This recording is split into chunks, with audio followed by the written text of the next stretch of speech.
আমরা কোন ব্যক্তিগত স্বার্থের কারণে রাজনীতিতে আসিনি। আমরা সমষ্টির স্বার্থ রক্ষা করার জন্য রাজনীতিতে এসেছি।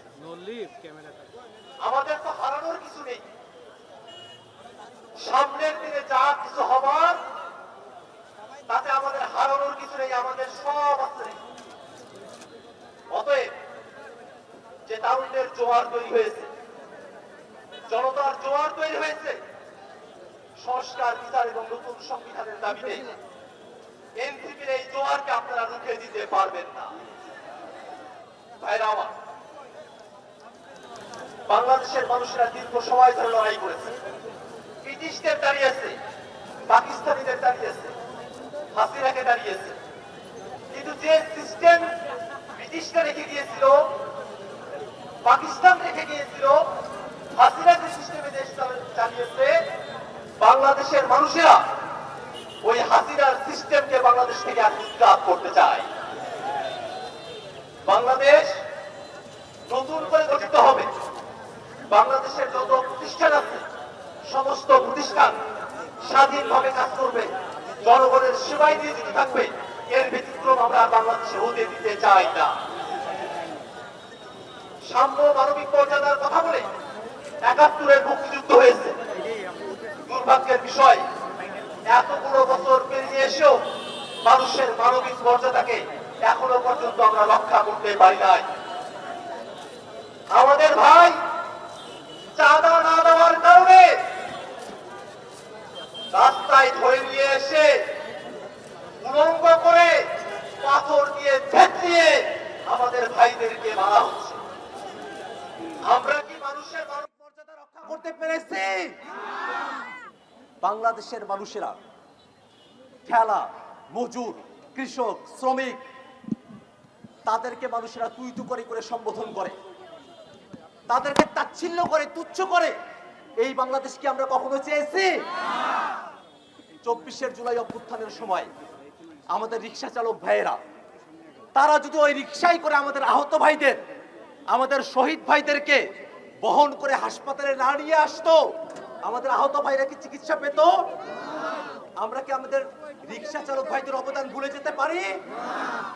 অতএব বাংলাদেশকে এমন করে বিনির্মাণ করতে হবে যে বাংলাদেশে একজন রিক্সাওয়ালা, একজন সচিব, সকলের মর্যাদা হবে সমান।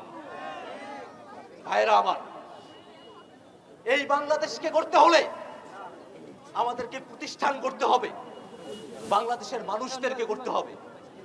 বাংলাদেশের মানুষদেরকে নানাবিধভাবে বিভক্ত করার চক্রান্ত করা হচ্ছে। বাংলাদেশের মানুষদেরকে ধর্মীয়ভাবে বিভক্ত করার চেষ্টা করা হয়, বাংলাদেশের মানুষদেরকে সম্প্রদায়গত জায়গায় বিভক্ত করার চেষ্টা করা হয়। কিন্তু আমরা দেখেছি এবারের আন্দোলনে আমাদের মুসলিম ভাইরা যেমন জীবন দিয়েছেন, আমাদের হিন্দু ভাইরাও ঠিক তেমন ভাবেই জীবন দিয়েছেন। আমাদের বৌদ্ধ খ্রিস্টান ভাইরাও ঠিক তেমন ভাবেই আন্দোলনে অংশগ্রহণ করেছেন। অতএব বাংলাদেশে ধর্মের যে বিভাজন, সেই বিভাজন তৈরি করে বাংলাদেশের অগ্রযাত্রাকে থামিয়ে দেওয়া যাবে না। বাংলাদেশের মানুষেরা, আমাদের যে ভূখণ্ড, শুধু সেই ভূখণ্ডের দায়িত্ব নয়, আমরা মনে করি গোটা দক্ষিণ এশিয়ার মানুষের ভাগ্যের দায়িত্ব নেবে এই বাংলাদেশের জনগণ।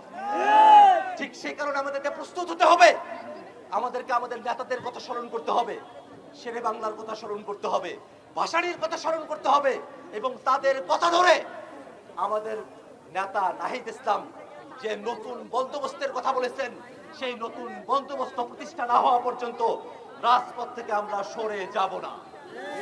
ভাইরা আমার, এই বাংলাদেশে যদি সংস্কার না হয়, তাহলে নির্বাচনের মধ্য দিয়ে আমরা গণতন্ত্রকে সুরক্ষিত করতে পারবো না।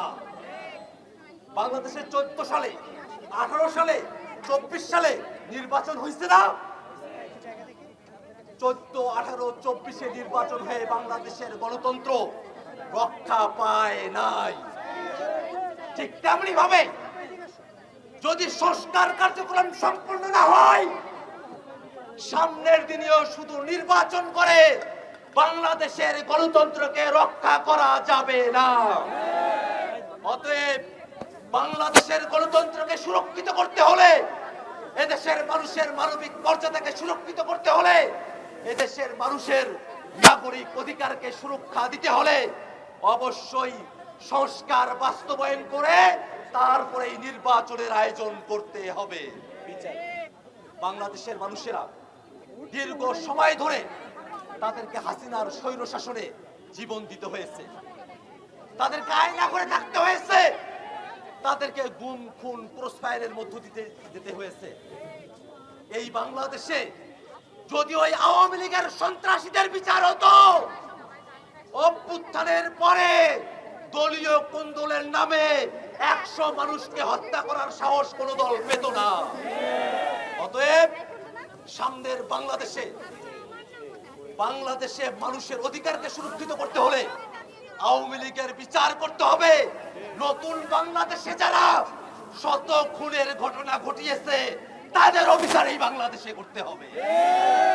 ভাইরা আমার, আজকের এই পথসভায় খুলনার জনগণ, খুলনার ছাত্র, আলেম ওলামা, নারী পুরুষ, হিন্দু মুসলিম আপনারা যারা উপস্থিত হয়েছেন তাদের সকলকে জাতীয়